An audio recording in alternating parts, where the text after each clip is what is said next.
지금 우리 나정남 노춘복 권사님의 36분 정도, 35분 정도 들어와서 함께 인터넷으로 예배드리고 있습니다. 오늘은 우리 다니엘서 7장에 있는 말씀인데요. 네 짐승의 환상이라는 제목으로 다니엘이 보았던 환상에 대해서 또 이것이 어떤 의미를 갖고 있는가, 오늘 우리 시대에 이 말씀을 우리가 어떻게 받아들여야 되는가라는 것들을 다시 한번 살피고 기도의 제목으로 삼기로 하겠습니다. 우리가 그 2장과 7장에서의 그 카이아스틱 스트럭처라고 이렇게 얘기했죠. 이렇게 X자 모양으로, 그리스 헬라어로 X자 모양이 되면서 교차 대꾸법을 사용하고 있다라고 이렇게 얘기했는데, 지금까지 우리가 3, 4, 5, 6장을 다 살펴봤죠. 그래서 주제가 이 대칭적으로 반복되는 것을 보게 됩니다. 그래서 2장에서는 거대 신상이 나오고, 오늘 우리가 보는 7장에서는 네 짐승이 나오는데, 여기 빈칸에 들어간 말은 뭐겠죠? 우리 지난주에 다 나와 있는 그 대목이죠. 주권이 되겠습니다. 주권. 하나님의 주권이 이제 오늘 이 네 짐승을 통해서 다시 한번 확인되는 것을 볼 수 있게 되죠. 그래서 이 짐승이 갖고 있는 이 다니엘이 꿈에서 보여진 이 환상의 의미가 무엇인가를 한번 같이 생각해 보는 시간을 갖는 것이죠.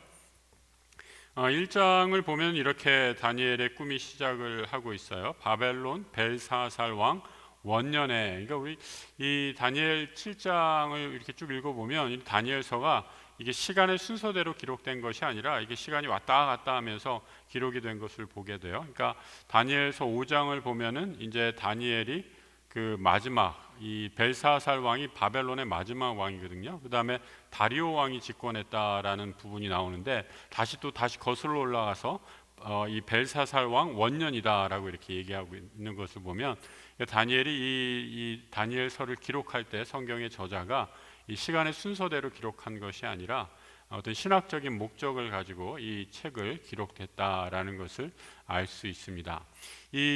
여러분, 다니엘이 살았던 이 시기, 오늘 특히 7장의 배경이 되는 것은 벨사살 왕 원년, 그러니까 바벨론의 마지막 임금이 다스리신 해의 첫 해란 말이에요.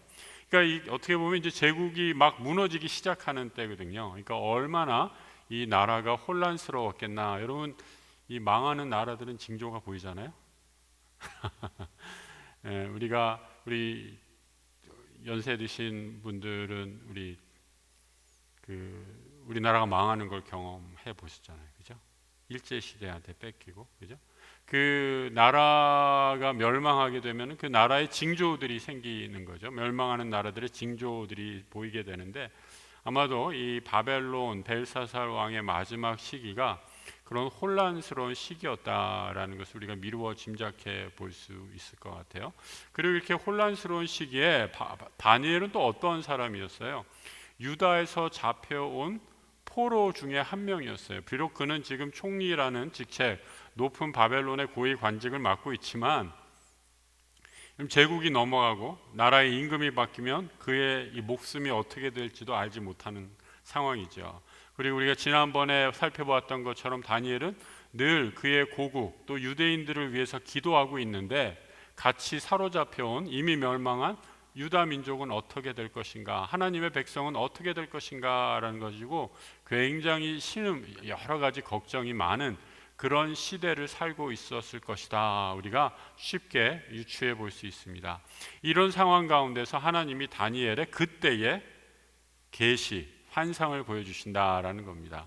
여러분 중에 혹시 마음이 너무 복잡하고 또 인생살이가 너무 힘들고 걱정이 되고 한숨만 나오고 되는 일은 하나도 없고 이런 분 계세요? 그때 기도하다가 꿈을 꾸는데 하나님께서 무슨 환상을 보여주셨다라고 이렇게 상상해 보세요. 마치 오늘 다니엘이 그런 과정 가운데, 지금 내 삶에 여러 가지 어려움이 있는 가운데 하나님이 꿈으로 계시하셔서 미래의 일을 보여주신다라는 것이죠. 그래서 이 7장부터 사실은 이 마지막, 다니엘이 마지막이 12장까지 있는 걸로 제가 알고 있는데, 12장까지는 이제 이 다니엘이 꿈꾸었던 이 꿈에 대한 이야기들이 계속 등장하고 있는 거라, 그 꿈의 이야기들이 등장하고 있는 것을 모아서 이 7장이 아마 이 후반부에 첫 서론에 해당하는 장이다라고 이렇게 이해하시면 되겠습니다. 그래서 이 앞으로 이 네 짐승에 대한 환상을 조금 하나하나 점점 구체적으로 풀어가는 것을 보게 되죠. 그래서 이 다니엘이 사실은 이 구약에 없었다면 여러분 우리 그 신약의 요한계시록을 해석하는데 굉장히 어려움이 있었을 거예요. 이 다니엘과 요한계시록을 학자들이 이렇게 하나로 묶어서 묵시문학이다라고 이렇게 얘기를 하는데 하나님의 비밀스러운 계시를 보여준 책이다라는 그런 의미입니다. 그래서 그 묵시문학적인 요소가 굉장히 많이 들어가 있고 오늘 우리가 읽은 본문에서도 이 묵시문학의 정수라고 할 수 있는 내용들이 아주 많이 담겨져 있는 것을 보게 됩니다. 다니엘이 꾼 꿈의 내용들이 4절부터 이렇게 기록이 되고 있어요. 첫 번째 짐승이 어떤 짐승이었어요?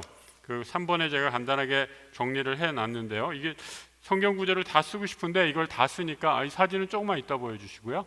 성경 구절을 다 쓰니까 이 장수가 넘어가서 어쩔 수 없이 그냥 간단하게 요약을 했습니다. 첫 번째 짐승은 사자라고 이렇게 얘기를 하고 있죠. 그런데 사자인데 독수리의 날개가 달린 사자, 이상한 사자죠. 그러니까 지상에는 없는 짐승이죠. 둘째 짐승은 곰과 같은데 이 곰의 입에는 새 갈빗대가 물렸고 많은 고기를 먹었다라고 이렇게 5절에서 얘기하고 있고요. 또 6절로 넘어가니까 표범 같은 것, 표범이라고 하지 않고요. 표범과 같은 것이라고 하고 있어요, 여러분. 그러니까 그렇게 보였다라는 거죠. 그래서 이 표범도 새의 날개 넷이 있고 머리도 넷이 있고 권세를 받은 표범이다라고 이렇게 얘기를 하고 있어요. 넷째 짐승은 무섭고 놀라우면서 또 매우 강해서 쇠로 된 큰 이를 갖고 있다. 그러면서 이 넷째 짐승은 다른 세 짐승과는 완전히 다른 더 끔찍한 모습을 하고 있었다라고 이렇게 얘기를 하고 있습니다. 근데 여러분 이 짐승이 나타난 곳이 신비해요. 아까 제가 그 3번에 나눠드린 유인물에 바다에서 올라온 네 짐승이다 이렇게 했잖아요. 이스라엘 사람들에게 바다는 혼돈의 장소였어요. 이 바다에는 악령이 거한다라고 이렇게 생각했고 이 바다에 가면 여러분 이 바람이 세잖아요. 바람이 세면 배가 뒤집히기도 하고 이 바람이 일면 배가 뒤집히고 풍랑을 만나면 사람이 죽기도 했기 때문에 바다로 상징되는 것은 혼돈, 케이오스의 상징이었어요. 그런데 이 바다에서 바람이 함께 부니까 더 큰 혼란의 모습을 상징하고 있었는데 이 바다에서 올라온 네 짐승조차도 오늘 다니엘은 말하기를 하나님의 통제 아래 있다라는 것을 오늘 본문을 통해서 보여주고 있다라는 거죠. 이 네 짐승을 이게 사실은 우리 지상에는 없는 우리가 볼 수 없는 동물 짐승의 모습을 하고 있어서 제가 인터넷을 좀 찾아보니까 그래도 제일 한 가지로 모여진 짐승이 그 사진 한번 보여주세요. 이 그림을 찾았는데 이런 그림이 아닐까. 잘 보이시는지 모르겠어요. 예. 그 조금 더 그 그림이 확대됐으면 좋겠는데 이 사자의 모양으로 하는데 날개가 이렇게 달렸다라고 이렇게 얘기하고 있죠. 근데 두 번째는 곰의 모양을 하고 있고 그 입에는 갈빗대 3개가 물려 있다. 그리고 표범도 날개가 있고 그리고 이것은 권세를 가졌다. 네 번째 짐승이 제일 신기한 거죠. 우리 지구상에서 볼 수 없는 우리 아이가 보니까 포켓몬스터라고 그러더라고요. 저도 잘 모르겠어요. 하여튼 그런 만화에 나오는 하여튼 그런 모습에 뿔이 달린 그런 짐승이다라는 것을 이렇게 얘기하고 있는데 이 짐승이 갖고 있는 거 하나하나가 좀 의미 있게 살펴볼 필요가 있어요. 첫 번째로 이 독수리 날개를 한 사자는 뭘 가지게 됐냐면 사람의 마음을 받았다라고 이렇게 얘기하고 있잖아요. 5절 후반절에 보면 그러니까 사람의 마음을 권세를 사람의 마음을 통치하고 다스리는 악한 영의 세력을 상징적으로 묘사하고 있다라는 거죠. 두 번째는 갈빗대를 3개 물고 있는 곰인데 이 곰은 이 고기를 집어 삼켰다라고 이렇게 얘기하고 있잖아요. 세상 권세, 이 세상 나라들이 갖고 있는 탐욕적인 성격, 이 욕심이 끝이 없는 그런 탐욕을 상징적으로 묘사해 주고 있죠. 그 다음에 4개의 새 날개와 4개의 머리를 가지는 표범인데 이 표범은 권세를 또 가졌다. 이 세상 정세와 권세를 가진 악한 영을 상징적으로 묘사해 주고 있죠. 그리고 네 번째는 뭐 열불이 달리면서 점점 더 포악해지는 세상 권세에 잡은 것을 말해주고 있습니다. 그래서 이 네 개의 짐승이 각각 사실은 어떤 그 다니엘 이후에, 그러니까 이스라엘 이후에, 오늘 우리가 본 바벨론 이후에 일어나는 하나하나의 제국들을 상징적으로 묘사한다라고 이렇게 일반적으로 해석을 합니다. 그래서 이 사자는 이 바벨론 제국을 말하고요. 곰은 거기 빈칸에다 이렇게 써 넣으시면 되겠죠. 곰은 바사 제국, 페르시아 제국을 의미하고, 표범은 이 헬라 제국을 상징하고 있고요. 짐승은 뭐겠어요? 로마 제국을 상징적으로 상징하는 그런 묘사를 하고 있는데, 꼭 여기 1대1로 대칭한다 이렇게 말하기보다는 이런 역사적인 상황 속에서 이러한 짐승들이 묘사가 되었다라고 이렇게 얘기를 하고 있죠. 그 가운데 우리 나눠드린 유인물의 금, 은, 노, 쇠로 되어 있는 것은 그 가운데 있는 내용들 2장에, 우리 다니엘서 2장에 그 다니엘이 꿈꿨던 내용들이 다시 한번 이렇게 정리한 내용들을 한번 비교를 해봤습니다. 그래서 2장의 내용과 7장의 내용이 이렇게 대칭을 이루면서 거대 신상과 오늘 네 짐승이 하나의 대칭을 이루면서 반복적으로 드러나고 있는 것을 보게 됩니다. 그래서 이 땅에는 완전히 그 사악한 네 짐승이, 바다에서 나온 사악한 네 짐승이 세상을 다스리는 그런 모습을 하고 있는데, 이 땅을 다스리는 네 짐승, 이 세상의 공중 권세를 잡은 네 짐승과는 대조적으로 이제 무엇이 등장하고 있냐면, 이 지상의 혼돈한 세계와 대비되는 천상의 제국을 다니엘이 이제 환상 중에서 다시 한번 보게 되는 것을 확인할 수 있습니다. 9절에 보면요, 이렇게 시작을 하고 있죠. 한번 9절, 10절 한번 같이 한번 읽어볼까요? 내가 보니 왕자가 놓이고 옛적부터 항상 계신 이가 좌정하셨는데, 그의 옷은 희기가 눈 같고 그의 머리털은 깨끗한 양의 털 같고, 그의 보좌는 불꽃이요 그의 바퀴는 타오르는 불이며, 불이 강처럼 흘러 그의 앞에서 나오며, 그를 섬기는 자는 천천히요 그 앞에서 모셔선 자는 만만이며, 심판을 베푸는 책들이 펴 놓였더라라고 다니엘의 환상 가운데서 보게 됩니다. 그러니까 이 땅의 바다에서 올라온 네 짐승이 아주 어지러운 세상 가운데서 서로들 뭐 영토 확장을 하는지 서로 싸우는지 아주 혼란스러운 모습으로 이렇게 환상 가운데 있는데, 눈을 들어서 하늘을 보니까 다니엘이 또 본 환상은 무엇이냐?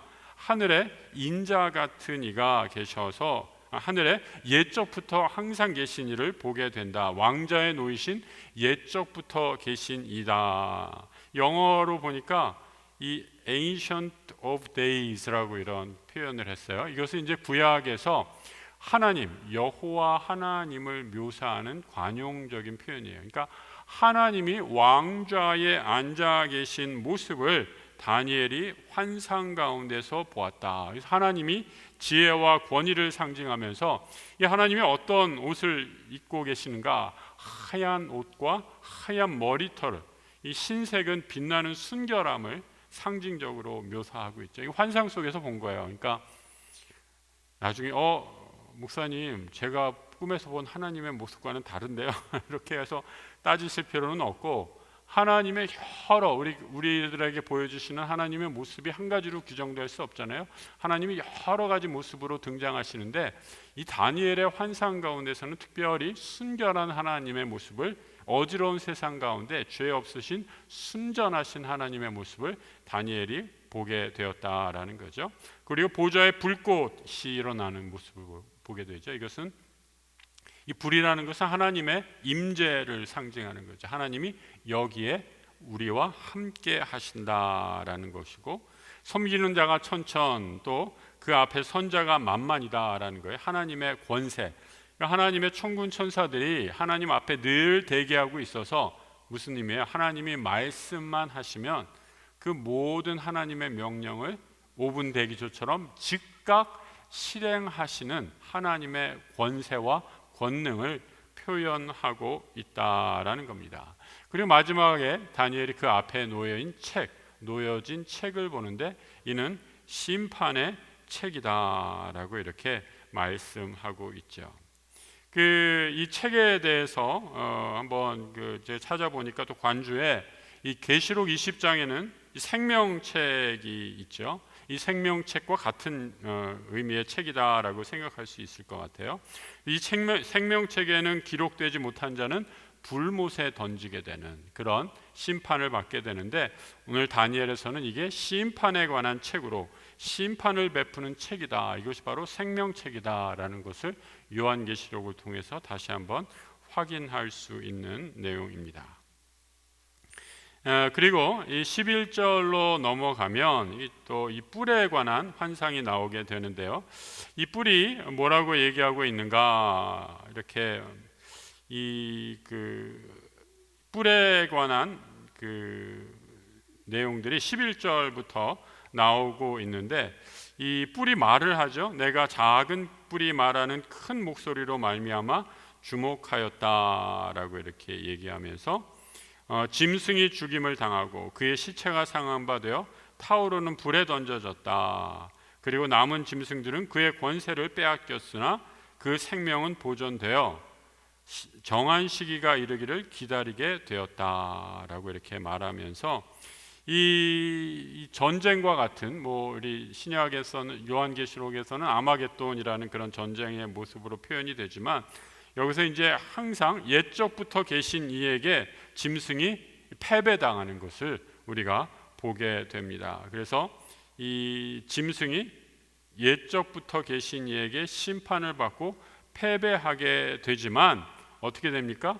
그 옛적부터 계신 이, 다시 말해서 하나님은 그 짐승과 싸우지 않고 이 권세를 다스리시는 것을 보게 됩니다. 거기 11절 12절에 이렇게 얘기 나오고 있잖아요.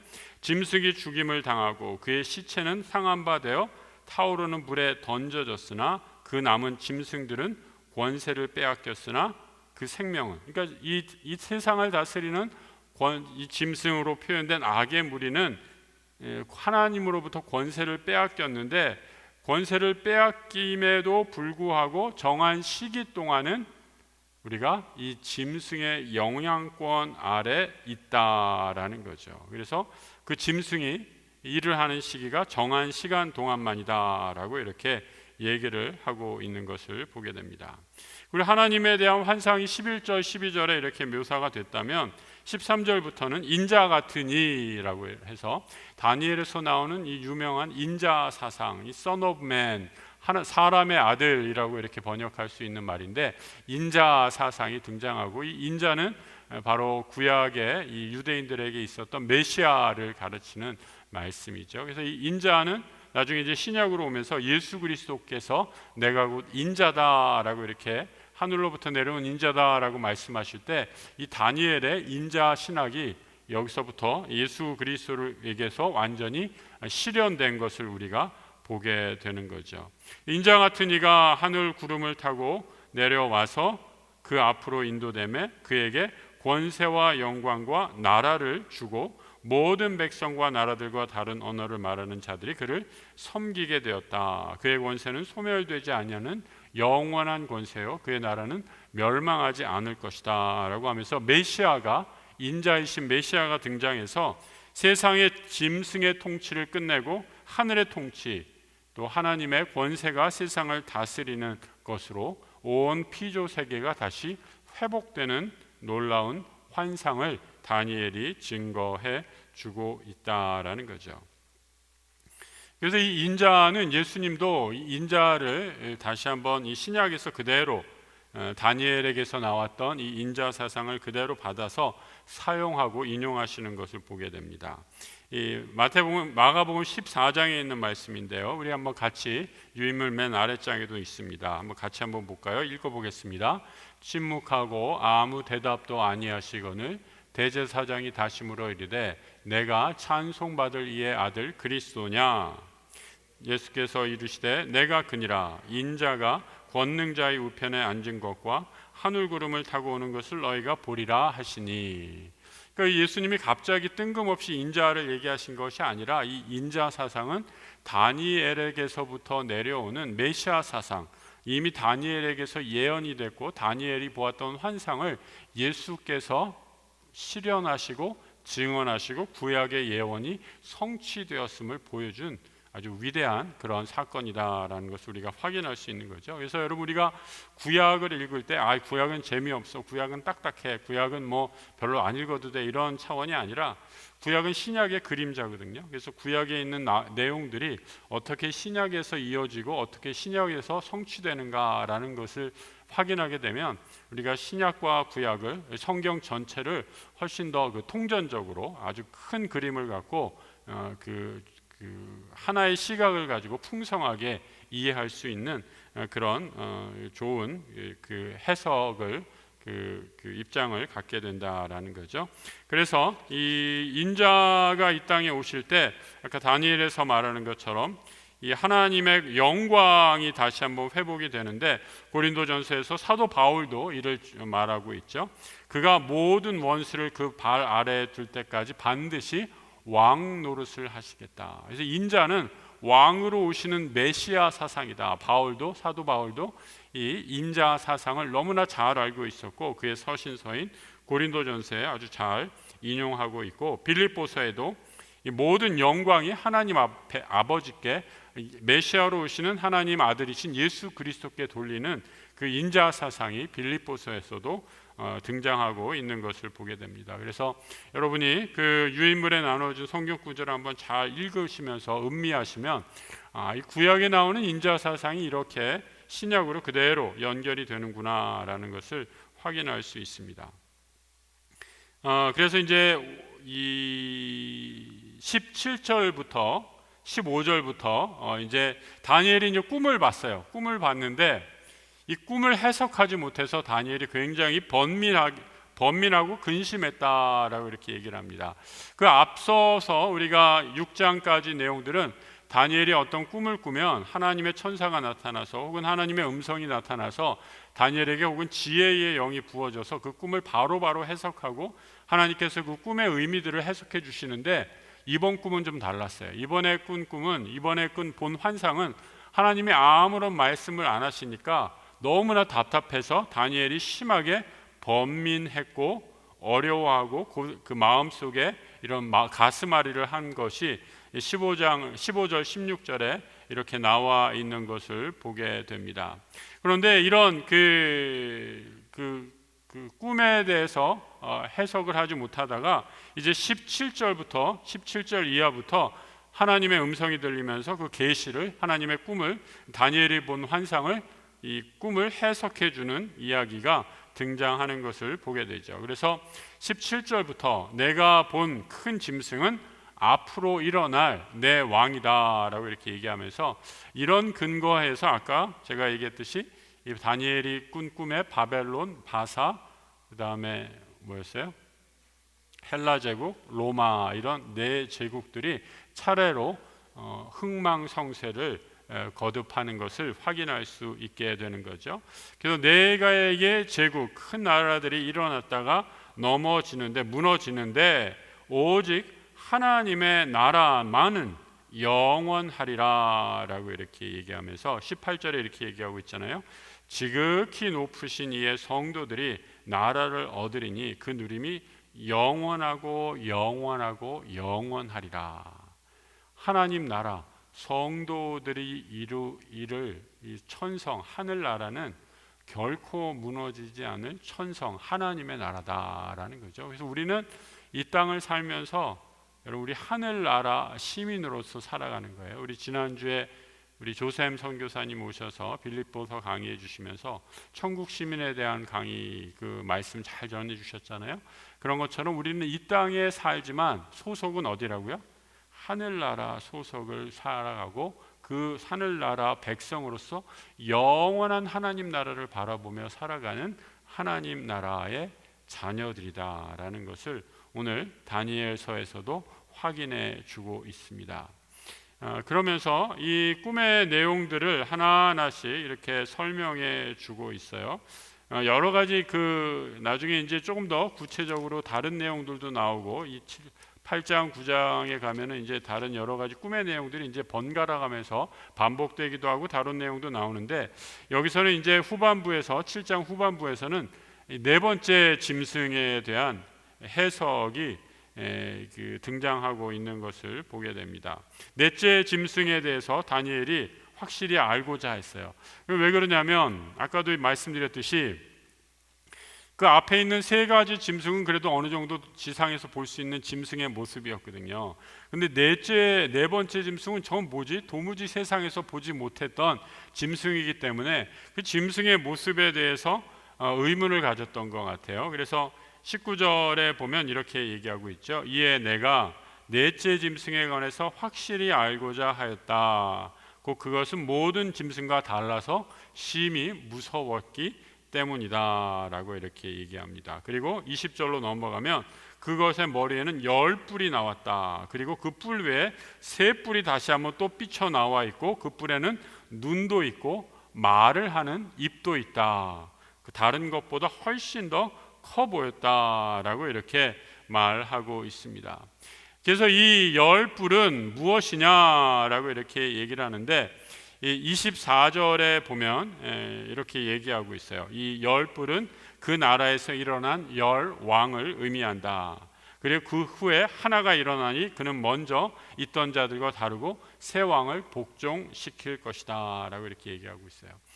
이 넷째 짐승이 무엇이냐라고 이렇게 얘기하는 것은 여러 가지 좀 신학적으로 이 학자들 간에 좀 논란이 있어요. 아까 넷째 짐승은 로마에 해당된다고 그랬잖아요. 근데 사실은 여기서 말하는 넷째 짐승, 그래서 제가 아까 이게 일률적으로 딱딱 대칭되는 건 아니다라고 잠깐 말씀드렸는데, 여기서 말하는 넷째 짐승은 헬라 제국에 있었던 10명의 왕을 가르치는 내용이거든요. 그러니까 이게 제국을 아까 말씀드렸듯이 제국이 딱딱 1대1로 대칭되진 않지만 다니엘 이후에 일어났던 역사적인 격변을 어느 정도 담고 있는 예언이기 때문에 우리가 충분히 받아들일 수 있는 예언으로, 하나님의 말씀으로 받아들일 수 있는 거죠. 그러면서 이 헬라 제국에서 특별히 어떤 왕이 있었냐라면 여러 명의 왕이 있었는데, 헬라 제국에 여러분 제일 유명한 임금은 누구였어요? 알렉산더 대왕이었죠. 이 알렉산더가 지중해를 다 제패하고 인도까지 정벌하러 갔다가 인도에 가서 열병으로 죽고 말았잖아요. 알렉산더 사후에 그에 있던 이 장군들이 이 그리스 제국을, 헬라 제국을 이제 4개의 이 지방으로 나누어서 그 분할 통치를 하게 되는데, 그러면서 굉장히 혼란하게 됩니다. 그러다가 이제 우리 오늘 성경에 나오는 이 다니엘이 예언했던 예언과 관련된 왕은 이 그리스의 그 제국 가운데 이 안티오쿠스라는 그 패밀리 왕조가 있었어요. 거기에 에피파네스라는 왕이 있었는데, 이 에피파네스 왕은 어떤 사람이었는가? 헬라 왕으로 헬라 제국 모든 세계를 다 헬라화하기를 원했던 왕이었어요. 그래서 유대인들의 예배, 유대인들의 문화를 완전히 말살시키고 특별히 이 성전 예배를 철저하게 금지시켰어요. 단순히 금지시킨 것이 아니라 성전에 엄청난 그 신성 모독을 하는 행위를 했죠. 그러니까 가령 예를 들어서 실제로 에피파네스 시대, 안티오쿠스 에피파네스 시대에 있던 일인데 유명한 사건이에요. 이 유대인들이 성전에 회당에 예배를 드리러 왔는데 거기다가 이 돼지 피를 뿌렸어요. 이 돼지는 여러분 그 유대인들이 먹는 고기가 아니에요. 우리는 돼지고기 좋아하는데 유대인들은 돼지고기 안 먹어요. 왜요? 부정한 짐승이어서. 근데 그 부정한 짐승의 피를 유대인들이 하나님께 나와서 예배하는 예배당에 그걸 뿌리니까 유대인들이 기겁을 한 거 아니에요? 예배하러 오는 사람을 다 죽이는 것은 물론이거니와 그 예배당을 그렇게 모욕하고 더럽혔기 때문에 이 사람의 만행은, 이 잔인한 성은 유대의 역사가인 나중에 요세푸스라는 사람에 의해서 이제 기록이 되었을 정도죠. 그래서 얼마나 악한 행위를 많이 했는지 몰라요. 그러면서 이 왕에 있었던 때 사건을 우리가 여기에서 아주 간략하게 굉장히 상징적인 언어로 묘사해 주고 있습니다. 엄청난 박해가 있을 것을 얘기하고 있죠. 그래서 이제 25절부터 나와 있습니다. 같이 한번 읽어볼까요? 25절 이하에 그가 장차 지극히 높으신 이를 말로 대적하며 또 지극히 높으신 이의 성도를 괴롭게 할 것이며 그가 또 때와 법을 고치고자 할 것이며 성도들은 그의 손에 붙임 바 되어 한 때와 두 때와 반 때를 지내리라. 여러분이 그 이름은 얘기하지 않죠. 하지만 앞으로 올 왕, 헬라 제국에 어떤 왕이 있는데 지극히 높으신 이의 성도를 괴롭게 할 것이다 라고 분명히 예언하고 있죠. 그래서 여러분, 성도는 우리가 그리스도인으로 이 땅에서 살아간다라는 것은 고난을 피할 수 없어요. 여러분, 내가 예수 믿어서 내 모든 일이 다 잘 되고 하는 일들마다 다 그냥 성공하기를 바란다면 여러분, 그런 복음은 사실 성경이 말하는 복음은 아닙니다. 성경은 우리 성도들도 똑같은 고난을 받는다, 환난을 받는다라고 이렇게 증언하고 있어요. 세상에 권세받은 악한 영들이 세상을 지배하고 있기 때문이죠. 그런데 그 가운데서도 하나님이 우리를 지켜주시고, 또 하나 오늘 특별히 다니엘서에서 우리에게 주시는 약속의 말씀은 성도가 이 땅에서 고난은 받으나 그 고난은 아까 잠깐 말씀드린 것처럼 정한 시기가 있다, 정해진 분량이 있다라고 이렇게 말씀하고 있는 거예요. 그 정해진 분량이 오늘 재밌는 표현이 되고 있죠. 한 때와 두 때와 반 때를 지나리라 라고 이렇게 얘기하고 있어요. 이때 뭐 타임으로 번역할 수도 있고 영어로는 year라고도 이렇게 번역할 수 있는데, 보통 한 해, 이 1년이라고 이렇게 보는 게 이것을 해석하는데 가장 무리가 없는 해석이 아닌가 싶어요. 그것은 왜 그러냐면 이 한 때와 두 때와 반 때 이러면 한 때를 1년으로 했어요. 1년, 두 때 2년. 그럼 총 몇 년 된 거예요? 3년 된 거죠. 그리고 반 때 하니까 3년 반이잖아요. 3년 반이라는 시간이 어떻게 되나, 이게 이제 성경을 연구하는 학자들이 찾아보니까 요한계시록 12장 6절에서 나와 있어요. 요한계시록 12장 6절, 거기 한번 제가 거기 써놨는데 같이 한번 읽어볼까요? 시작. 그 여자가 광야로 도망하며 거기서 1260일 동안 그를 양육하기 위하여 하나님께 예비하신 곳에 있더라 라고 이렇게 얘기하죠. 이 요한계시록의 이 내용은요, 그 이어진 내용들 12장 13절 14절에 보면 용이, 그러니까 용이라는 건 이제 사탄을 상징하는 거잖아요. 마지막 때의 용이 하나님의 성도들을 핍박하고 박해를 하는 시기가 있다라는 겁니다. 그런데 그 여자가 이 성도를 상징해요. 그때의 마지막 때의 교회를 상징하는 거죠. 그 여자가 큰 독수리의 두 날개를 받아서 자기 광야 자기 곳으로 날아가서 어떻게 돼요? 거기서 뱀의 낯을 피하여 뭐라고 얘기하고 있어요? 요한계시록에 한 때와 두 때와 반 때의 양육을 받는다. 그러니까 이 구약에서 다니엘이 말했던 것과 똑같은 내용이 요한계시록에 그대로 기록이 되고 있어요. 여러분 신기하지 않아요? 별로 안 신기하신 것 같은데, 이게 여러분 이 시간적인 괴리가 엄청난데 이 다니엘의 예언이 다시 요한계시록에 사도 요한에게 그대로 전달이 되면서 이 구약의 예언이 성취된 것들을 계시록에서 다시 한번 받아서 구체화하고 있는 것을 보게 되는 거죠.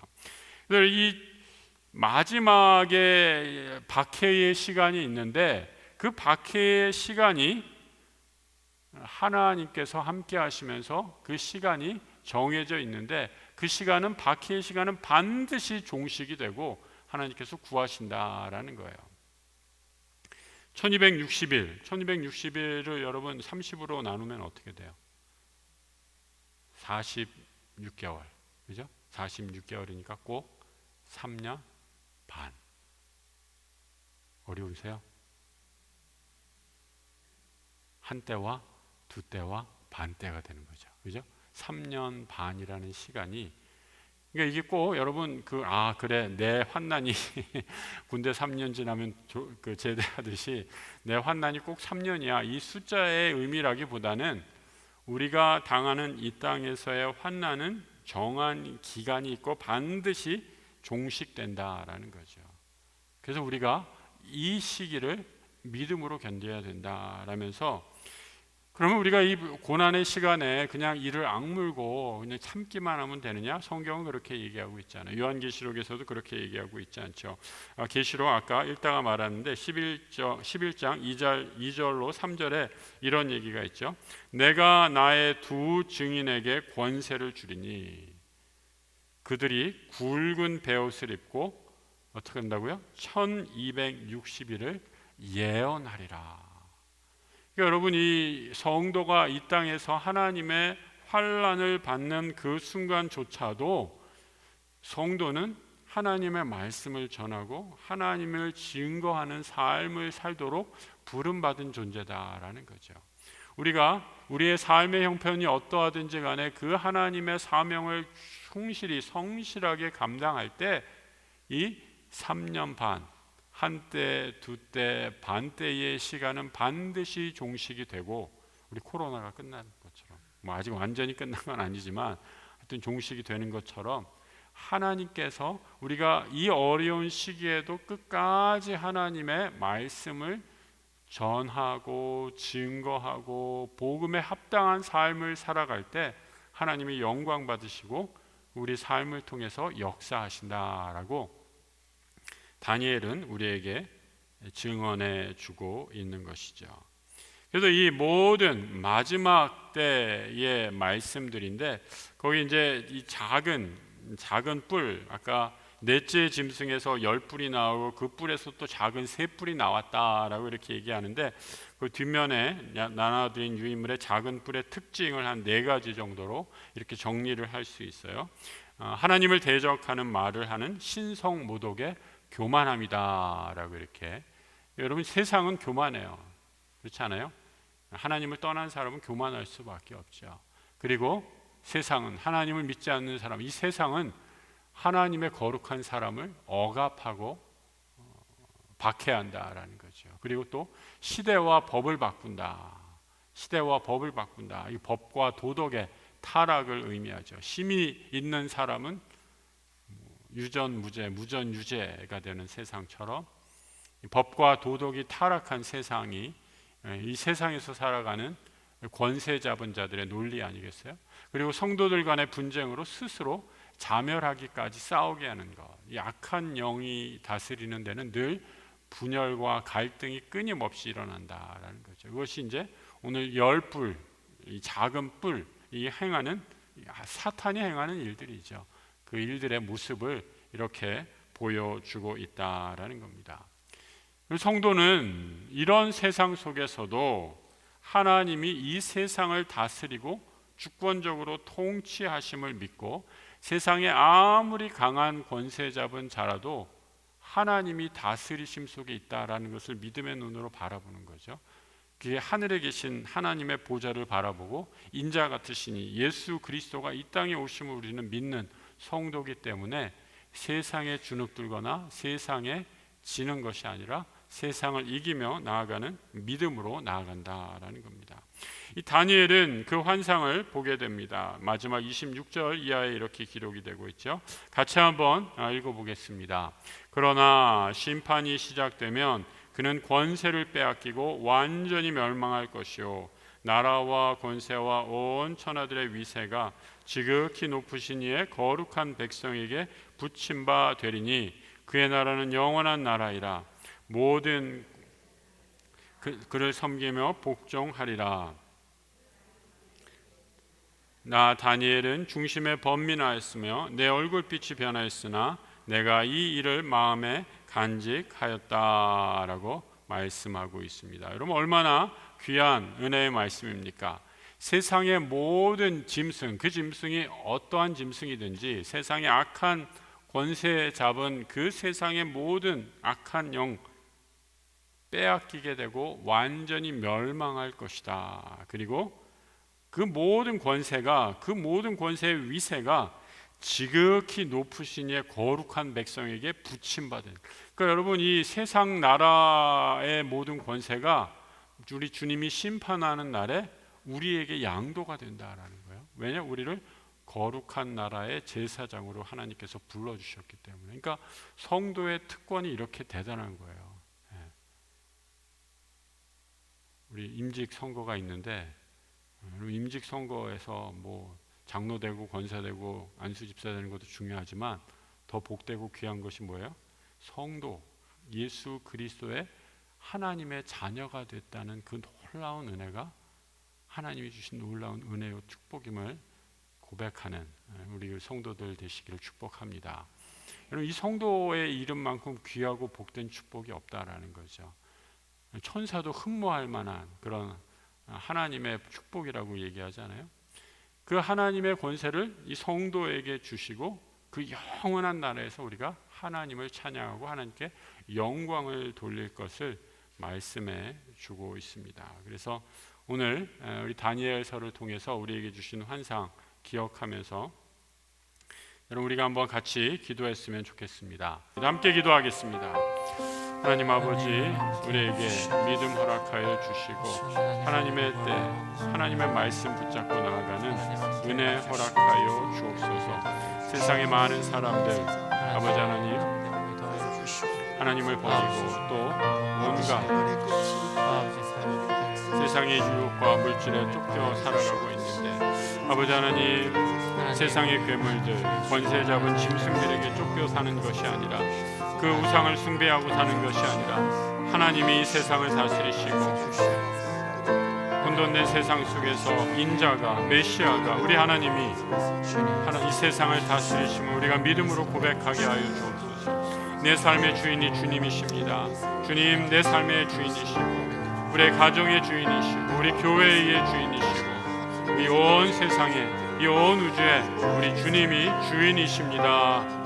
믿음으로 고백하며 증거하기를 원합니다.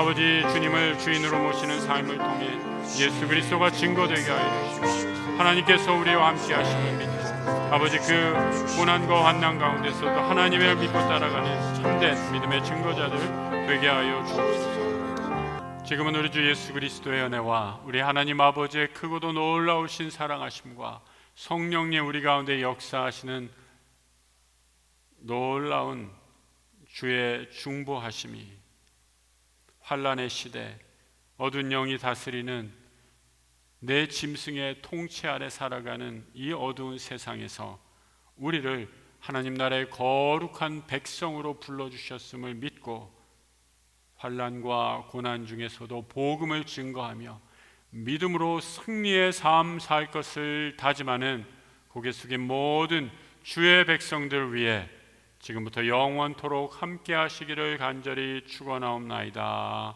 아멘.